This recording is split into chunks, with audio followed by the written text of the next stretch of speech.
Even though our course begins at Reconstruction, it's important for us to provide a background to understand the experiences that preceded that important moment in U.S. history and the moment at which this course will commence. So I do provide this lecture, on enslavement so that there is just a little bit of that background as we head into the end of enslavement and what it means for the United States and its people. Um, this is by no means a comprehensive look at enslavement, nor of all of the questions that circulate around it. It is the tip of the iceberg in many ways, but we're just looking for an introduction and a background. So, we're going to talk about cotton, ideology, and experiences as our kind of main topics in this lecture. Cotton and slavery go hand in hand in United States history. And that's not to say that in the Western Hemisphere this was the only commodity associated with slavery. Rice actually was first in terms of what was going on in the earliest days of the enslavement of people from Africa in North America. And there was also, of course, in the Western Hemisphere, a great deal of enslavement used for the production of sugar and other types of similar foodstuffs. The other thing to remember is that the domestic slave trade followed the Atlantic slave trade. So there are essentially two slave trades that affected United States history. We're going to go over population and slavery statistics just so we have ideas about kind of, where and what numbers existed. And then we are going to look at labor dynamics amongst enslaved Black Americans. By no means do we want to suggest that enslaved people were laborers. They were not. They were enslaved. But they were enslaved and then had to do labor. And so their performance of labor was organized by those who hold slaves, right? Those who held slaves would decide exactly how to organize the labor of the people they had enslaved. And then finally, we're going to go over narratives of people who were formerly enslaved. And they provided those narratives primarily at the beginning of the 20th century. So the expansion of cotton is well known, even in high school, people do learn that cotton was a major driver of the expansion of slavery as well. But as I said, we shall not say that cotton caused the enslavement of people. The enslavement of people in colonial America predated the production of cotton. And you can see that by 1790, cotton was still a negligible crop for the United States. But of course, with the invention of cotton gin, and this changed, and cotton production took off and exceeded 2 billion pounds a year by the 1850s. You can look at the statistic that the sale of cotton abroad, right, from the United States to other places, was about $72 million being pumped into the United States economy. 49% of all of the money brought into the U.S. economy, for instance, in 1850, was from the sale of cotton. That's so significant, it's hard to even state, right? So the quick rise of cotton into the U.S. economy was enabled by the fact that the cotton-producing states had free labor. They enslaved people and used enslaved people for this. And for that reason, this was the most profitable thing the United States was doing. And it was, the most exploitative as well. Never before had a single economy dominated, a single commodity, dominated the American economy. And since then, no single commodity has done such. And so that should tell you, how did this happen? How did something become so significant? Well, it's because it was produced with slave labor. Enslaved people who had no choice and who were forced to do this so that the country would benefit while they suffered. Prior to the cotton gin, cotton took a long time to clean, to get off the plant, to take out all the things that need to be taken out, and to put it into production. You can see that it took a worker 50 days to clean 50 pounds of cotton by hand. So anyone in the business of cotton would know, this not going to be that profitable if it has so much work that's put into it, right? That would make cotton expensive, especially if you're paying workers. The cotton gin is this machine that cleaned the cotton, and it did it 50 times faster than a person could do by hand. And so with that, now that same worker could clean that same amount of cotton in 1 day, down from 50 days to 1. So this is industrialization, right? This was happening in the 19th century. And all of a sudden, cotton became this viable thing that you could produce quickly and with a much greater efficiency of labor. For that reason, people who wanted to produce cotton also wanted to expand slavery, right? They wanted to make sure that they could use enslaved people to do this, because now, the more enslaved people a cotton producer could acquire, the more efficiently and cheaply they were going to produce this cotton to enrich themselves. This is the cotton plant, right? So you can see, of course, there are all of these components that have to be kind of removed. Here's a close-up, right? And this is what's deep inside of the cotton that has to come out. This is what the gin would do that was formerly done by hand. This quote, a former enslaved man from Pike County, Mississippi, that gin was a big thing. I saw my pappy come out there every day with his head covered white with cotton. And he means the lint, right, that came off of the cotton as he was working with it. And so that's to say that enslaved people were going to now spend, hour after hour after hour, not only picking cotton, but at the gin. And that cotton was going to kind of now come to define, in many states, enslavement, the work that enslaved people had to do, and the economy of slavery. This is a cotton gin being shown in a museum, so you can see how it moves through the various stages of being cleaned and made into something that can then be transformed. Here's a sense of cotton production movement.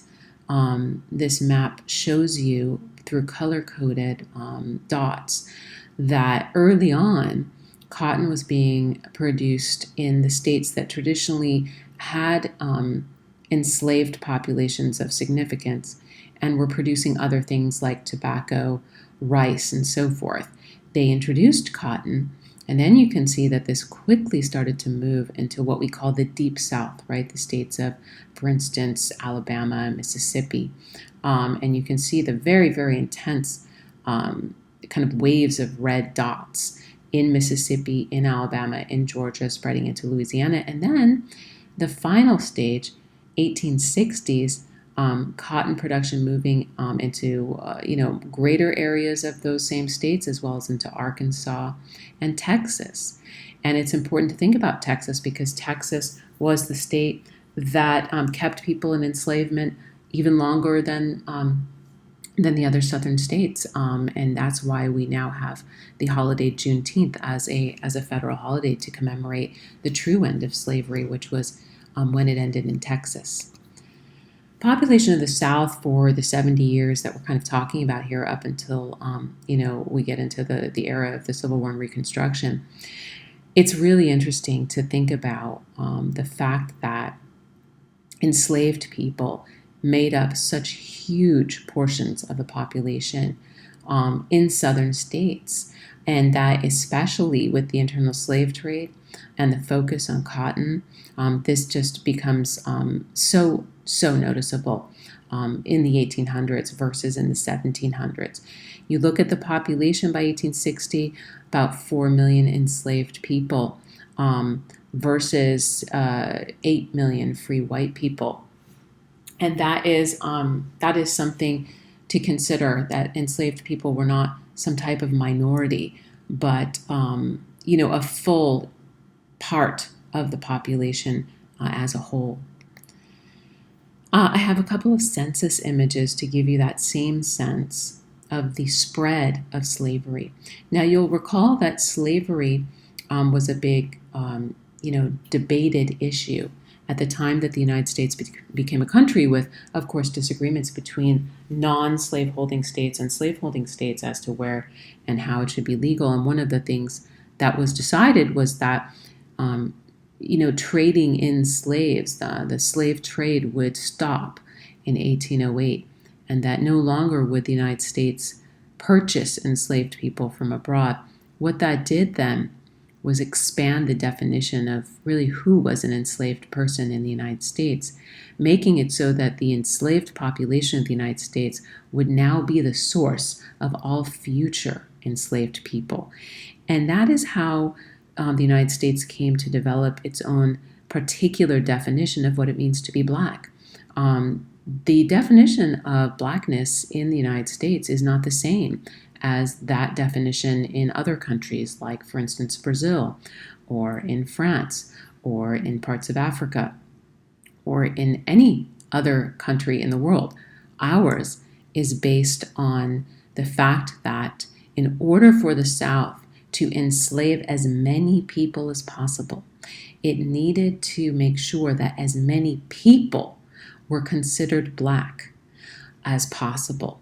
And so the United States developed what has been often called the one-drop rule. Basically, any sort of Black ancestry, any sort of African ancestry, would allow Southern states to categorize a person as potentially enslaved, right? As someone who should be enslaved, as a Black person and Black people were to be enslaved. They were not to be free. And this doesn't just affect the South, of course. It affects the rest of the United States as well in defining whiteness and defining Blackness. Now, you look at this census then and you think, okay, well, this is while the slave trade was still going on. And you see it was also before slavery was outlawed in places like New York, right? You can see the heavily slaveholding areas of places like Virginia and the Carolinas as we move forward in time. That when we get past the end of the slave trade, as well as the beginnings of slavery ceasing to be allowed in northern states in an increasing fashion, slavery starts to expand throughout the South, and new states become added with the Louisiana Purchase, and those places become open to slavery. And these vast new lands are all places now that wish to develop economies that employ this free enslaved labor, this exploitative labor. By the time you get to 1840, then what you can see is the stark difference, right? If you went back to the other slides, you would notice that the line is not clear with lots of shades of yellow and beige and brown, kind of in those areas between North and South. But by the time you get to 1840, we really are seeing clarity that it is the South that has the enslaved population, and that in some places it is extremely high, right? And that the areas that are producing commodities have defined as many people as possible as slave, right? So that this population can now be forced to work for free. So by the time you get to the Civil War, the expansion is complete. We see Texas fully filled out, basically there with a portion of it not counted, and we see certain of these states almost entirely red. You look at South Carolina, for example, places like Alabama, Mississippi, Louisiana. So this is to give us a real sense of the statistics, as I said we were looking at the beginning, and to understand, right, this is the history of being Black in the United States. Black people in the United States did not have another experience than this for the most part. Obviously, there was a free Black population in certain parts of the North, but still, even for those people, the South so dominated the definition of Blackness in this country that it affected free Blacks as well. So the domestic slave trade, as I spoke about, is something that emerged after 1808 with the Atlantic slave trade slowing to an end. And what that means is that internally in the U.S., trading in enslaved people was to continue and grow. So you see that Southern slave owners preferred this trade because what it did was it gave them more control, right? There weren't external commercial factors bringing in, new influences. And it allowed them to essentially control this vast population, to disperse people where they wished across the South, and to define, widen the definition of who is a slave, creating more labor for them. The people who benefited the most were those people I talked about in places like Virginia that had held slaves the longest, because they had many people in slavery, but their products weren't as competitive anymore, right? Tobacco was waning. So the way that they would make their money was now by selling enslaved people to other states that were expanding cotton production. For people who were enslaved, this has a dramatic effect on their status and on their prospects in future. The decline in the supply from Africa and the increase in the demand within the Deep South obviously had a very negative effect, as I explained previously. There was now the possibility that was very real and very constant of someone just being sold at any given time, right? This concept of being, quote, sold down the river. This idea that families could be broken up, that a spouse could be sold, that children could be sold, because now people were commodities in their own communities. It wasn't simply the breaking up of families and what had been happening in Africa. Now it was happening here. The fact that that could happen also allowed slave owners, allowed masters, as they were called, to threaten to do so. And fear was a primary tool of slave owners in the United States to subdue the possibility of revolt and of uprisings and the things that they feared the most, that enslaved people would, take matters into their own hands to fight for their freedom. And so threats, intimidation, and fear were very critical, right? We know that there was the threat of violence, but there was even simply the threat of breaking up your family. Who was most likely to be sold? Males between the ages of 10 and 29. These were the enslaved people who would bring their sellers the biggest profits, and were considered to have the greatest labor potential. Because people, human beings, were being sold, they were also then subject to kidnapping, right? Abduction. Essentially, at the time, for the southern states, property theft, right? And this was another element of fear. If you were to try to escape the situation you were in, and run and leave your plantation, the place where you were enslaved, even a small home where you were enslaved, there was a great possibility you could be abducted and sold and even placed into possibly a worse situation, and your future be unknown to your family. You look at the 40 years from 1820 to 1860, 800,000 enslaved people moving from the upper South to the Deep South, almost 1 million people. By the time of the Civil War, then, owning human beings was a form of wealth for Southern states. And when you think about Southern culture, the great houses, all of those kind of genteel manners and the ways in which they tried to replicate the aristocracy of England, and having this kind of life that looked like something that was luxurious and rich. Remember that that was made possible by slavery, that enslaving other people was the only way those people were able to produce that life for themselves. And you look at the profits of owning and using and selling slaves. An enslaved man in New Orleans was sold, as you can see. This is an advertisement for a sale that will happen. But the average price at the time of the onset of the Civil War was $1,381. That's in the 1800s. I mean, that's about $30,000 today, potentially more now, because there's been more inflation since I wrote this lecture. Really, it's important to understand what it is to commoditize a person, and what that did for those who owned them, and then what happens to the person who has been commoditized. You look at the poster, and it talks about selling human beings alongside animals and mining tools, as well as wagons and carts. Here's another poster, 10 likely and valuable slaves at auction, it says, right? And then it talks about which are the kind of, featured commodities, these human beings. Among them, it says, is a man who is a superior cook and house servant, and a girl about 17 years old, a first-rate house servant and an excellent seamstress. And what's so interesting is, you look at these posters and they have commoditized people, strip them of their humanity, selling them as if they were, as we saw in the last poster, a wagon or a cart.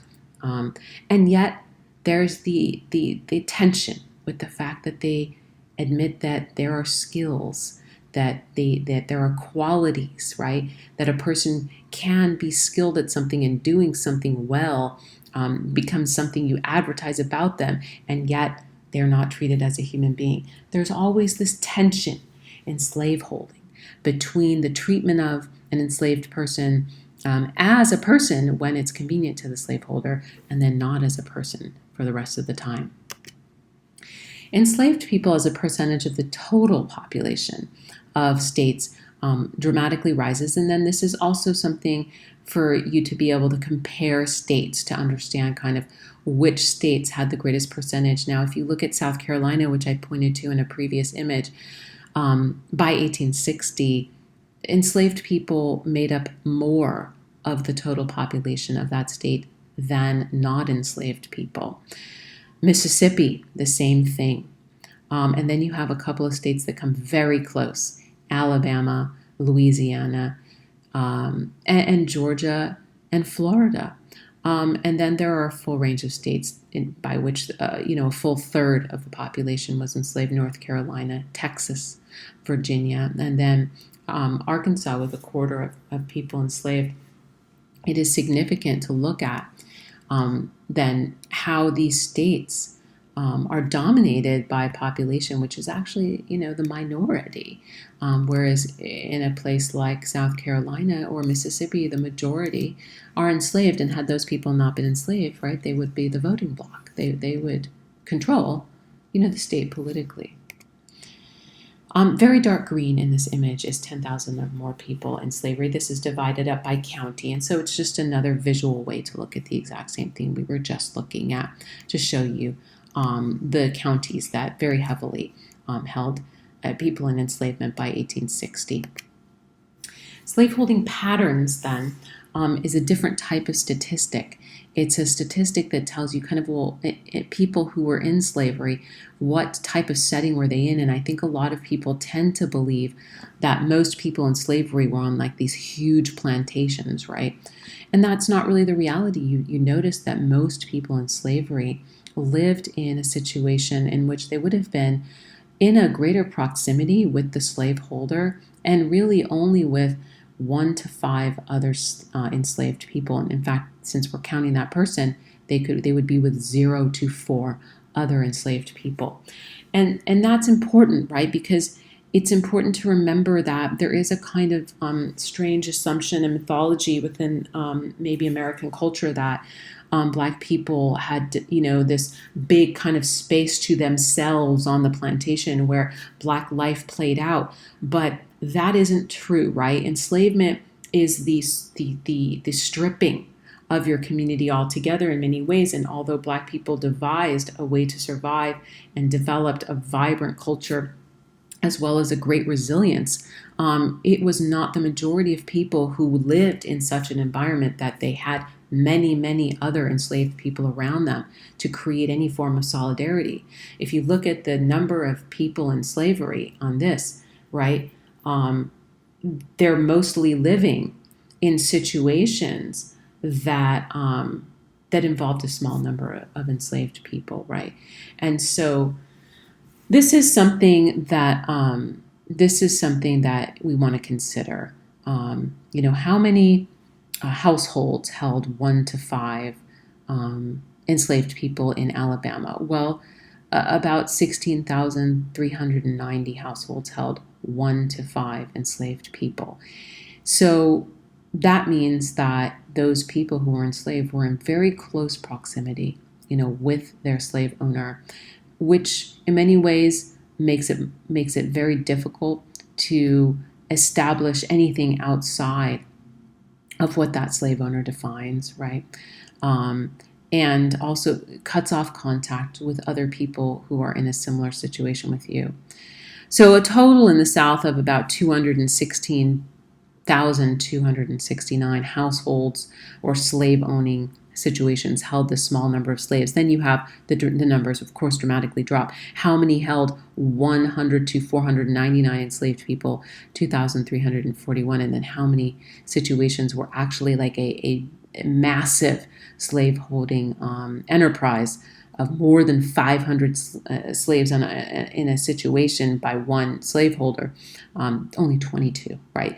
And so this is just to give us the idea of kind of the expansiveness of slavery into even very small slaveholding environments. A couple more kind of county level looks at slavery. Remember that here we're looking at blue being enslaved Black people and red being free white people. And again, it's to show you that these counties, had Black people not been enslaved, would have been very much white minority voting locations. Let's shift then away from statistics to talk about the ideology of slave owning. How did slave owning persist despite the worldwide trends towards abolition? This is really important to think about. The rest of the world, with a couple of exceptions, did not own, or I should say, did not permit slavery any longer. So why was the U.S. still doing it, right? We were supposed to be a progressive nation, but in this sense, we were highly, highly backwards and really out of step with the tendency of human rights movements in the 19th century. Well, we already set it out at the beginning that slavery was at the heart of the U.S. economy. Like it or not, the North understood that cotton was essential to the U.S. economy and that it was being produced in the way that it was at the profit that it was because labor was enslaved. So that was something that really had to be understood and rejected, that it was okay to reject this part of the economy.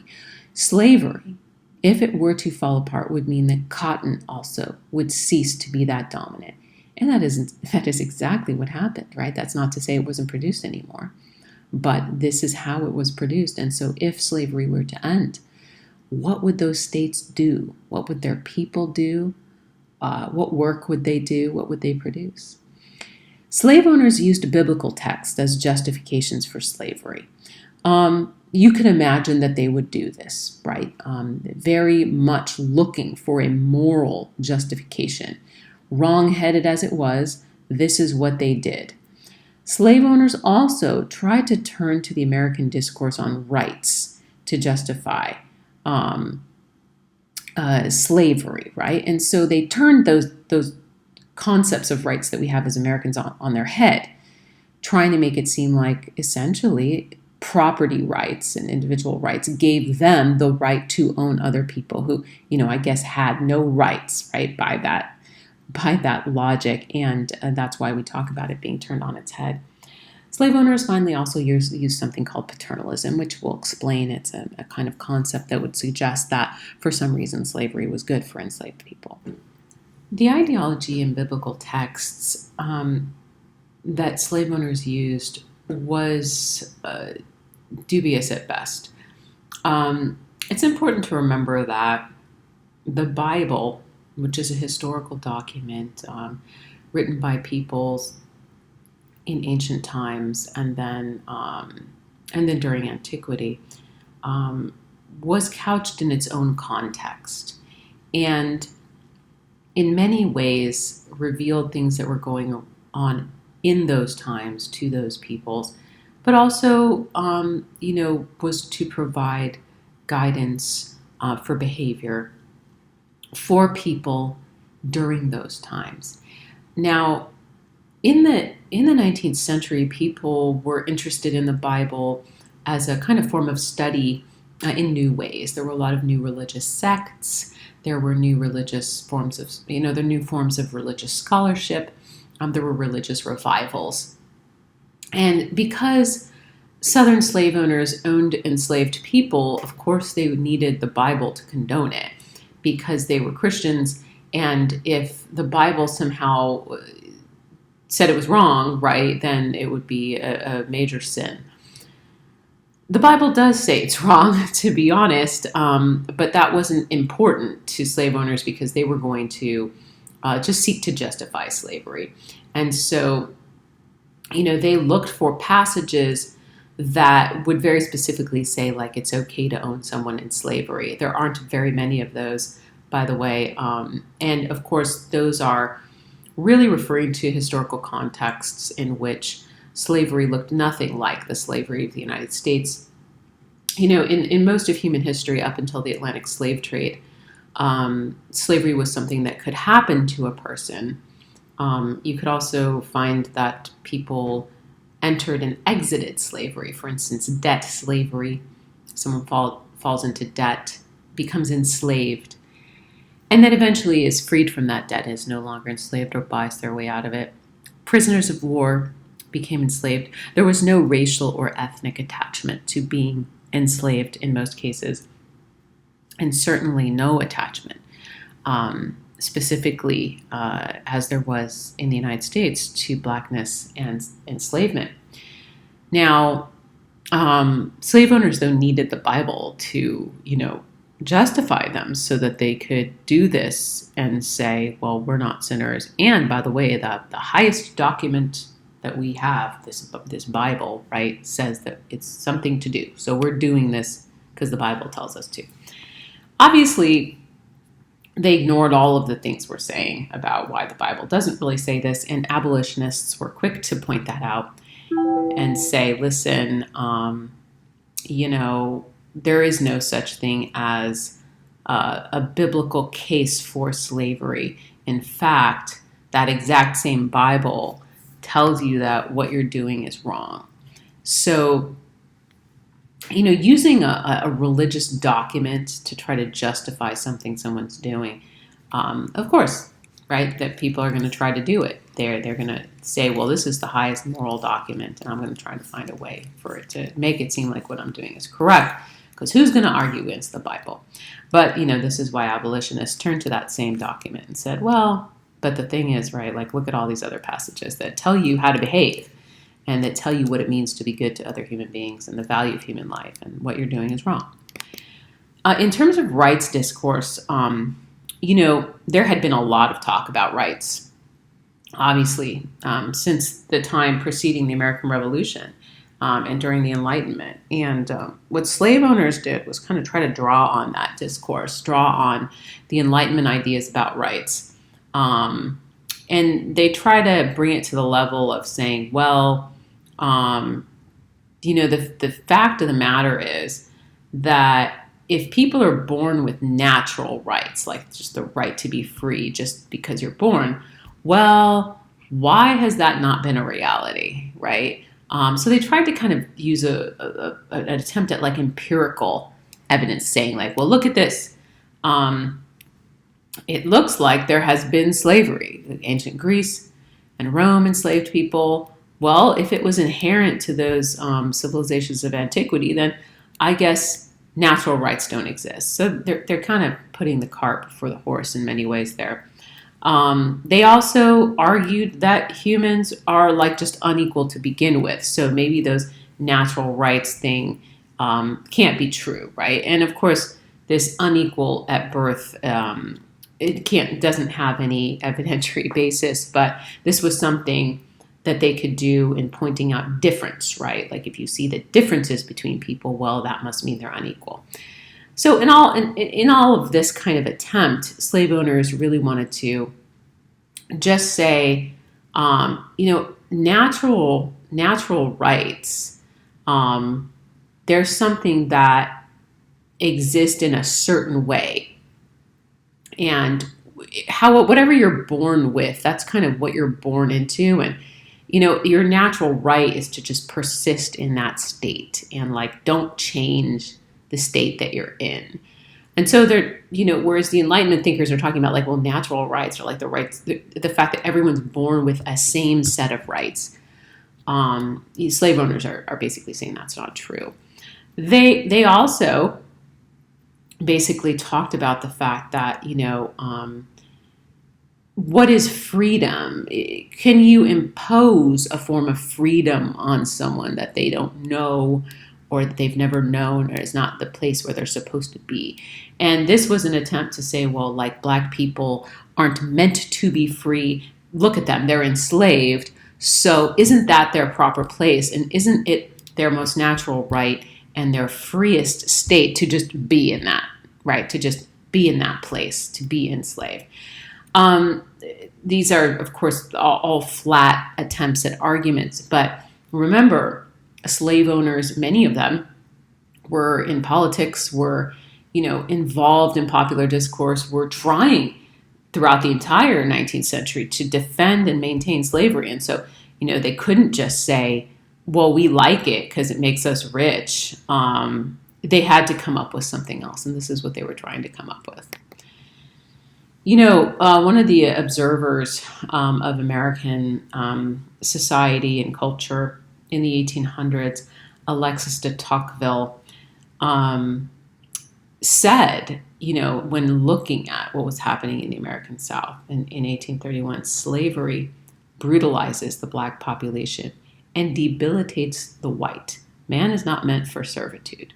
And it's really interesting, right, to see how he framed this as bad for everyone, right?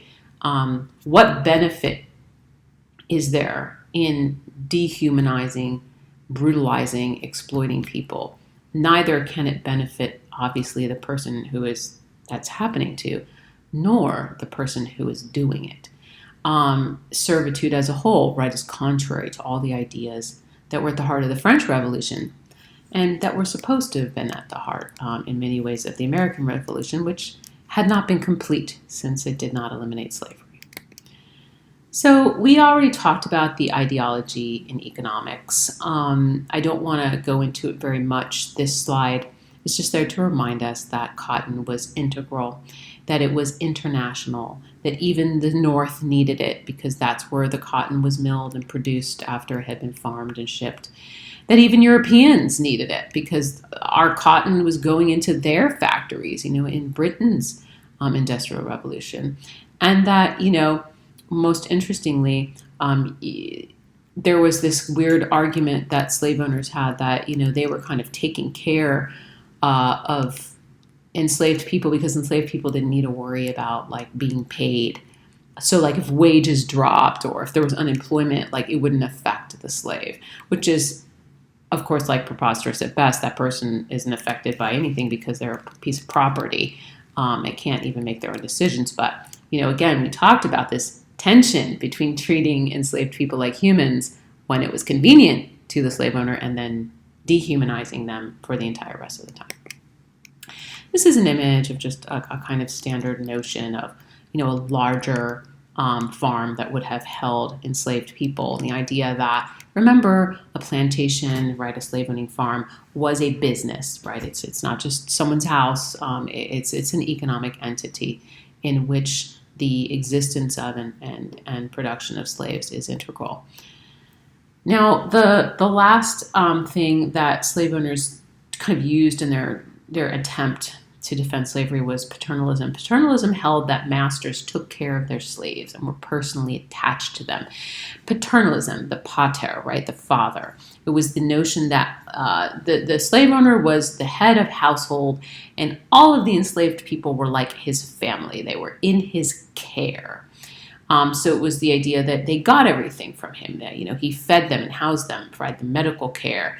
And this was supposedly care, right? This was a kind of evolutionary, rhetoric that grew out of Darwinism, the actual theories of evolution that Darwin innovated were transformed into something called social Darwinism that many people, not just slave-owning people, used in the 19th century and into the 20th to argue that basically there was a hierarchy of human beings and that the people of Africa were inferior to Europeans and people of European descent. So basically that white people were superior to black people. And that naturally then, if black people were inferior, it was the role of white people to watch over them. and to guide them. This logic was used by Europe at the exact same time to colonize Africa, for example, and saying, well, it's for their own good. And so that is truly at the heart of paternalism. It was an attempt to say, well, we're dealing with an inferior population here, so it's for their own good that they be enslaved, because then the superior population can care for them. And this is just a kind of, outrageously blatant attempt to simply own slaves, right, rather than anything else. So social Darwinism was something that circulated amongst white peoples globally in an attempt to exploit and otherwise oppress non-whites, and it was used by slave owners. You can see in this image social Darwinism, paternalism, all of these ideas that are coming forth in what I just talked about, really being demonstrated. This image is called Winter Holidays in the Southern States, Plantation Frolic on Christmas Eve. And what it shows, as you can see, is, people dancing, enslaved people dancing, smiles on their faces, really having a great time, playing music.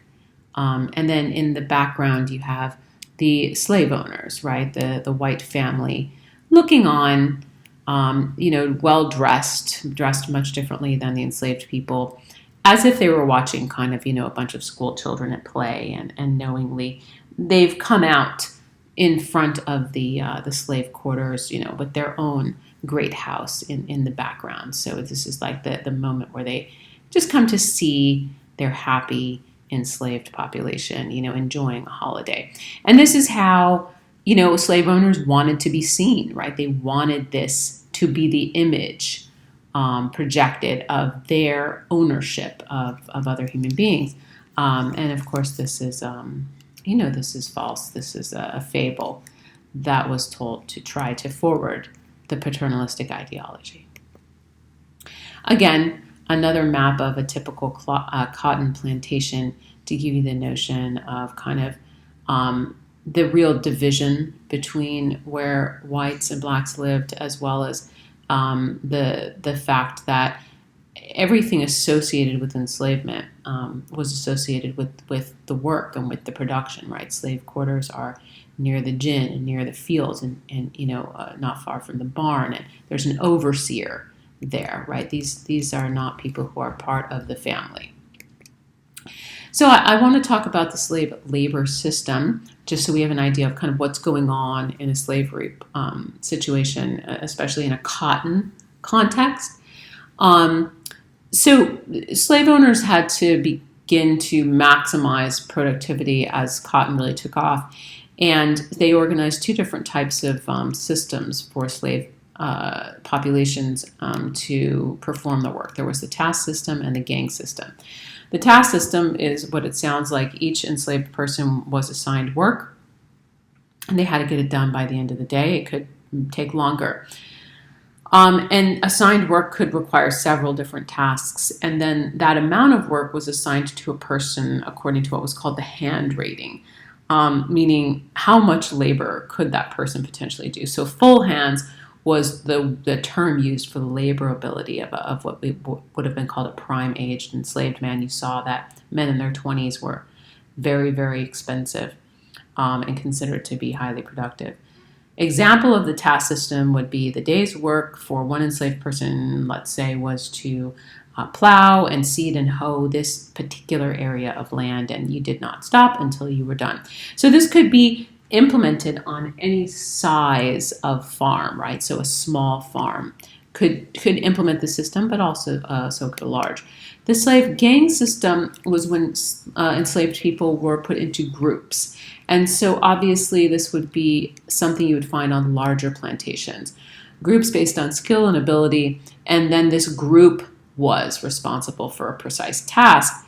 But remember, the performance of that task was dependent on everyone in the group, typically 10 to 20 people doing it.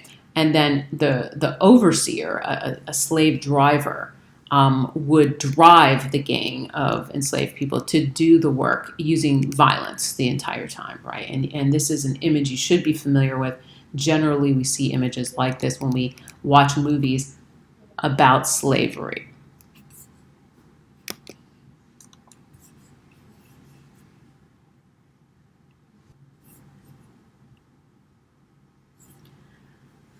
Cotton picking was essential to plantations in the time period we're talking about.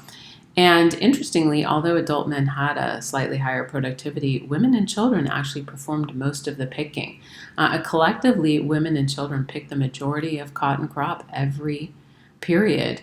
For instance, for the first 10 years of the 19th century, 90% of cotton pickers were under 40. And by the height of slavery, 1860, a cotton picker would cover 10 to 12 acres of cotton. That cotton was not harvested all year long. Remember, it was harvested in a season. And so, the season is brief, and this amount of intense work was being done by people, kind of across the range in terms of gender and age. An enslaved family with cotton, 1860s, one of the few photographs that exist of Black families, for instance, in the 1800s during the time of the Civil War. If you've seen the movie 12 Years a Slave or read the book that it's based on, the story is of an enslaved man named Solomon Northup, and he described what it was like, in terms of cotton picking, gang working, for instance. And his quote is, "The hands are required to be in the cotton field as soon as it is light in the morning. And with the exception of 10 or 15 minutes, which is given them at noon to swallow their allowance of cold bacon, they are not permitted to be a moment idle until it is too dark to see. When the moon is full, they often times labor till the middle of the night. They do not dare stop even at dinner time, nor return to the quarters, however late it be, until the order to halt is given by the driver." And if you look at this quote, it's telling you that, for instance, if there's a full moon, people could expect to have to be doing this in the middle of the night as well. Another archival photo. A lot of the photos of enslaved families and fields were actually taken once people had their freedom, so they would have been formally enslaved. You could imagine why there would be no photographs of Black people in slavery. Solomon Northup's other quote that I highlight in this lecture: "The day's work over in the field. The baskets are toted." Or in other words, carried to the gin house where the cotton is weighed. No matter how fatigued and weary he may be, no matter how much he longs for sleep and rest, the slave never approaches the gin house with his basket of cotton, but with fear. If it falls short in weight, if he has not performed the full task appointed him, he knows that he must suffer. Another image drawn from cotton fields. You can see the prominence of women and children, for instance, in picking cotton. Other types of work assigned to enslaved Southern Black Americans. Obviously, we talked about cotton, and then there was also the persistence of tobacco, rice, and sugar. But then whites in the South who owned slaves used them to perform a myriad of free forms of labor for them: carpentry, bricklaying, blacksmith and silversmithing, wheelwrights, tanners, tailors, butchers, masons, cabinet makers, boatmen, waiters, cooks, drivers, housemaids, spinners, weavers, and so on and so forth. Nannies, right? All kinds of labor was being performed by enslaved people. And remember that not only did the slave owner own that person and their labor, but they owned all of their offspring, any children they would have.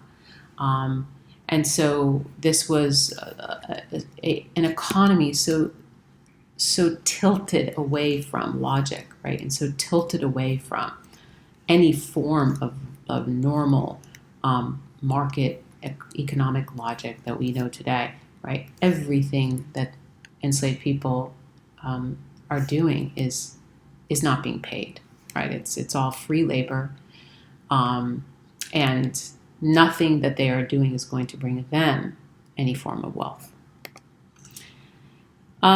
Was there a form of urban slavery in the South? Yes.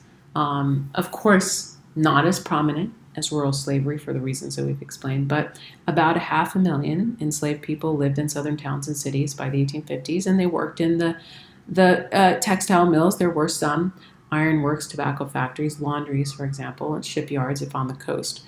Working in lumber or deckhands and riverboats, sawmills, gristmills, and quarries. And many were also engaged in construction, right? Roads and railroads were being built during this time with enslaved labor. What was going on amongst kind of non-adult and non-typically able people? Children were put to work by the age of 3 or 4 years old. So, if you know like a 3-year-old or a 4-year-old, you can think about what is that child able to do, right? And then understand that slave owners saw that person as a laborer who just needed to get to work as young as possible. So what could children of that age do? Well, whatever it is that they physically could do. Trash gangs of children picked up garbage around plantations and farms, weeded the fields, carried drinking water, helped in the kitchen. Young children could feed chickens and livestock, gather wood, chips for fuel, drive the cows to pasture. Those are young children. Then when we start to get to the age of 7, for instance, at ages 7 to 12, boys and girls were put to intensive field work. The idea of child labor had amongst the working classes was being debated at this time quite a bit, and so it wasn't even the concept to bring that debate over into, for instance, slavery, because again, slave owners did not consider enslaved people to be real people, right? They considered them to be property, and so children were kind of not profitable, not useful property to a slave owner until they would start doing things for them. Older or disabled people who couldn't do the same type of field work were still put to work in some form that they were able. Cloth houses, spinning cotton, weaving cloth, making clothes, things that could be done within the context of their abilities, because again, they were enslaved, and there was no such thing as someone who was not going to be exploited for their labor. You can see in this image from the time a mistress, a white woman slave owner, yelling at, essentially disciplining her enslaved female servant and that woman's possible child, although we don't know if it is her child, an enslaved child as well. And so you can see that there's this notion, right, that there is no such thing as a kind of doted upon enslaved child. Children were in slavery along with adults experiencing all of those things from birth. The other thing that they experienced from birth then was the violence of slavery. It's hard to overstate what a violent venture slavery is. It is psychologically violent and it is physically violent. American slavery used violence to such an extent that it essentially acted as a defining feature of our society and of the ways that people came to understand one another. Slave owners understood enslaved people as objects of violence, people against whom it was okay and even appropriate to be violent, against. And by the same token, Black people came to understand white people as threatening and dangerous because of the violence that they used. So psychological and physical, including sexual violence, was part of the experience of being enslaved in the United States. And I will leave you to peruse and read the rest of the slide because I don't have the desire to describe it to you. I'm also recording my lecture with my own 5-year-old child in the room, and there are words on here that describe punishments that I don't feel that I want to speak. But I will say as you read it while I'm talking that the violence that slavery involved was constant. As we said, the fear that violence inspired was critical to control that slave owners wielded. And so making sure violence was constant, making sure people saw it and experienced it, was always going to be part of the logic and the deployment of enslavement, of slavery, of the system of slavery in the American South. I would point to the last point on here to say, the idea of sexual violence against women, against their consent, obviously, was not only important in terms of intimidation of women, it was important in terms of a white intimidation of men, and it served to essentially create more property, more enslaved people, right, for the slave owner. This is a quote from a formerly enslaved woman, Hagar Brown, talking about what happened on her plantation called the Oaks. And I'll let you read it, but it does describe essentially the slave driver, right, who would wield a whip and a gun, and who would, essentially use any violence possible to make sure that enslaved people understood that they had to do the work and did finish it. This is a very well-known image of an escaped enslaved man called Gordon, and you can see the intensity of the scarring of lashes on his back. That image has been used many times because it's so rare to show exactly what the experience was of living in slavery. It was violent and disfiguring, even in many cases. Mary Reynolds tells a story in this quote about the process of learning, right? Teaching other people how to do something. Here it's scraping fields. And if you read the quote, right, you can go ahead and read it to yourself. She ends up saying at the end, whatever you're learning here, learn it correctly. Learn to do it the way you should, because there is going to be a serious consequence, violence against your body. Serious violence. If you look at what she says, the slave driver Solomon would do,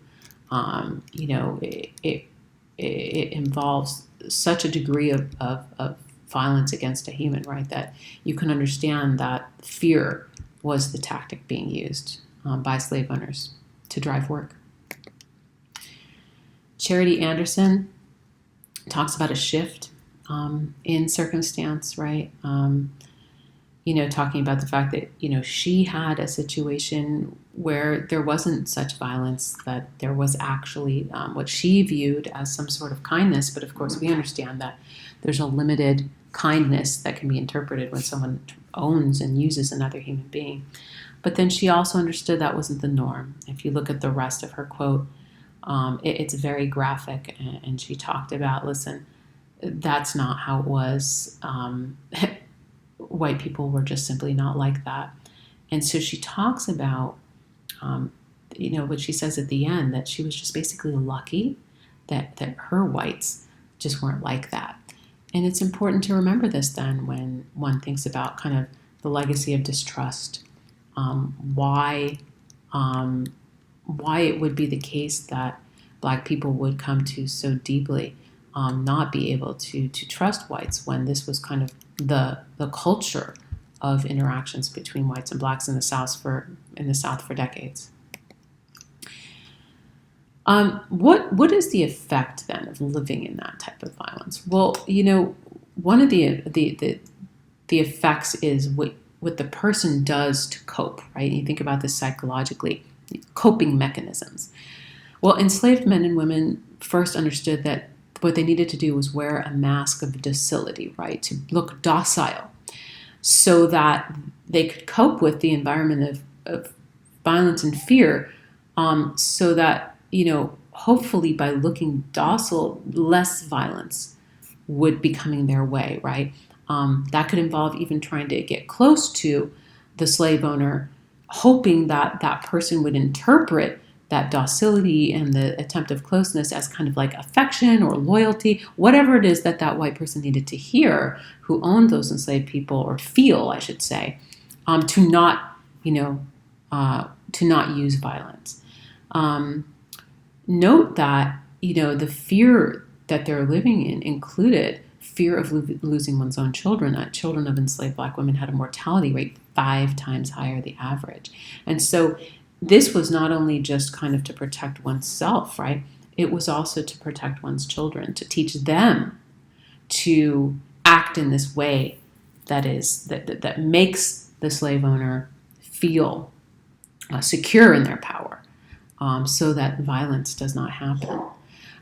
Everyday acts of resistance included work slowdowns, feigned illnesses, stealing, arson, or poisoning, other things. Remember, people did resist. There was no decade in the 1800s when enslaved people didn't try to get out of or undermine slavery. Right? It was a constant struggle. Enslaved people wanted and needed this to end, and although they could not make that happen at every moment or attempt it at every moment, there was always an ongoing effort in some form in many places to not have slavery work at its optimal. So we call these everyday acts of resistance because they are representative of the agency of the enslaved person, doing something, taking something into their own hands. Far from the paternalistic picture that slave owners wanted everyone to see, white treatment of Blacks was so extreme that it created a lasting outlook amongst Black people, as I've said, of whites as cruel and greedy and evil. Now, this is the result of the system of slavery, right? And slavery went on for this long. And so to suddenly pack that up and put it away and say, well, slavery is over, and so these sentiments need to go away, anyone who has studied psychology will tell you that's not possible. And recent studies have shown that this type of trauma can actually just be passed down. So that even generations after people were enslaved, the trauma experienced can be something that is transmitted over time. There are a few images of the places where enslaved people were housed. This is a woman named Mary Ella Granberry, formerly enslaved woman in Colbert County, Alabama, talking about the cabins. There was a lot of cabins for the slaves, but that they were not fit to live in, right? That you just had to put up with it. That the cabins were basically something that you didn't have a choice about, and were going to be as ill-equipped as the slave owner wanted them to be, right? And she points out that there weren't spaces for living, right? They weren't the place you would have yourself live.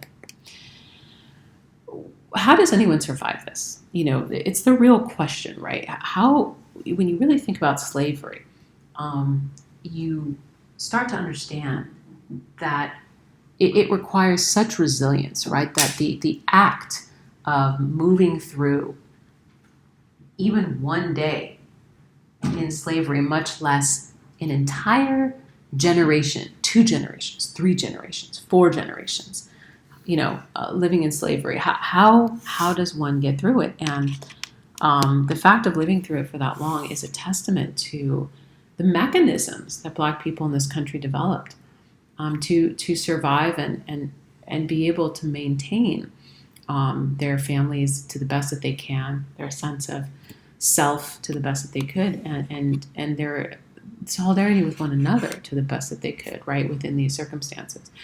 Religion became kind of what's called an invisible institution of unity and support amongst enslaved Black Americans. Although slave owners wanted to use religion to kind of justify what they were doing, again, in that kind of passive, or we should say, everyday act of resistance, Black people were able to take religion and use it for themselves. That same religion that the slave owner kind of claimed to, own, right, was reinvented and reinterpreted and remobilized and used by enslaved people. Enslaved people read the religious texts, especially in the Hebrew Testament, the Old Testament of the Christian Bible, in ways that emphasize bondage, the similarities of the experience of bondage amongst ancient Hebrews, and then in terms of the Christian Testament, the New Testament for Christians, the suffering of Jesus, right, and the fact that Jesus suffered and they were suffering as he did. In both cases of the Hebrews and of Jesus, there is a deliverance, right? And Jesus, the narrative of Jesus is, of course, that there will be a deliverance of all people. And then the narrative of the ancient Hebrews was that they were delivered by God, right, through his prophet. And so those were critical stories that were retold and sung over and over again as a way for people to be confident that there was a potential future of meaning and solidarity with one another. Rhythms, dances, and forms of expression from West Africa were also part of a lot of the spirituals, the songs, for instance, and the services. And so a lot of this cultural heritage from West Africa remained part of the Black experience and really showed itself, in religious worship. Preachers amongst enslaved people had that organic leadership, right? They were from within the community, especially on larger plantations. There were also ways in which Black people could put hidden symbols and meanings, messages into their worship, so that even if the slave driver or someone from the slave owning family or any white person really were to attend their service, they could not understand what it means, right? That words could really be about one thing, but everyone understood it meant another. And this was something that was very important, because what it did was gave enslaved people the power to decide what they were going to say and to decide what they were going to sing, and to make this about them and their intent without having it be controlled or even understood by others. This is a slave chapel. As you saw in some of the drawings, certain large plantations had these. Remember that slave owners believed that church attendance and religion was actually a way to kind of cultivate obedience, as if the Bible, was somehow going to teach them to be humble, and that it was going to make sure that they were falling in line to the overall culture of the South. But enslaved people were obviously able to turn that into something that they themselves owned and crafted. If you know any gospel spirituals, those are songs that grew from within the Black community in the United States. They do have this messaging. Some of them very, very obviously drawing the similarities between, for instance, the experience of ancient Hebrews in bondage in Egypt and Black Americans in bondage in the United States. You think of, for instance, the song Go Down Moses, which talks about these types of messages. And ostensibly people are singing about, the Hebrews in Egypt. But really, right, they can be essentially singing about their own experiences as well. Prepare a corn for me, no more, no more, no more driver's lash for me.